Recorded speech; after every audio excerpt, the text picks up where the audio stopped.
अस्सलाम वालेकुम। वालेकुम सलाम। क्या नाम है आपका? हमजा अली। हमजा अली, कहाँ से आए हो? मैं जौहर टाउन से आया हूँ। जौहर टाउन से। कौन से क्लब से खेल रहे हो? मैं टाउनशिप वाइट स्ट्रीट क्लब से। टाउनशिप से। तो ट्रायल के लिए आए हो? जी जी अंडर 17 के? जी। आप तो अंडर 15 के लग रहे हो, 17 के ट्रायल दे रहे हो। बस थोड़े एज का इशू था इस वजह से। अच्छा, क्या एक्सपीरियंस रहा आपका यहाँ पे? एक्सपीरियंस तो काफ़ी ख़राब रहा है। खराब रहा है? जी। मौका दिया या नहीं दिया? बहुत कम दिए, बहुत कम। बहुत कम मौका दिया है। जी। कितने बॉल्स खेलने दिए? मैक्सिमम मैंने 4 खेले बस। 4 खेले हैं बस और आउट कर दिया?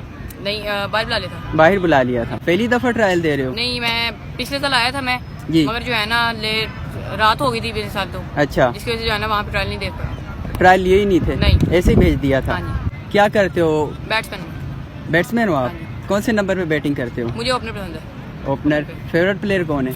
फेवरेट प्लेयर मैंने मोहम्मद आमिर। क्रिकेट के अलावा क्या करते हो? क्रिकेट के अलावा स्टडी बस। कौन सी क्लास में? मैं 9th में हूँ। 9th में हो। जी। क्या फ्यूचर ड्रीम है? फ्यूचर ड्रीम यही है कि एक अच्छा बिजनेसमैन बनना है। बिजनेसमैन और बनना क्रिकेटर है? भी साथ साथ अपने अच्छा, जारी है। क्रिकेटर। आपने पहले बिजनेसमैन बोला है, क्या मायूस तो नहीं हो गए नहीं क्रिकेट नहीं, से? मायूस वाली बात नहीं है। शौक एक दो नहीं होते, शौक काफी ज्यादा होते हैं। अच्छा। मेरा बिजनेस का भी शौक है, क्रिकेट का भी शौक है। अच्छा, जबरदस्त। उसके अलावा सोशल मीडिया को यूज करते हैं जी। आप? टिकटॉक यूज करते हाँ हो? जी, करते हैं। अकाउंट का नाम क्या है? हमजा अली 11481। ठीक है हमजा भाई, थैंक यू सो मच। तो आप काफ़ी मोटिवेटेड है, मौका नहीं मिला तो सी यू नेक्स्ट टाइम इंशाल्लाह।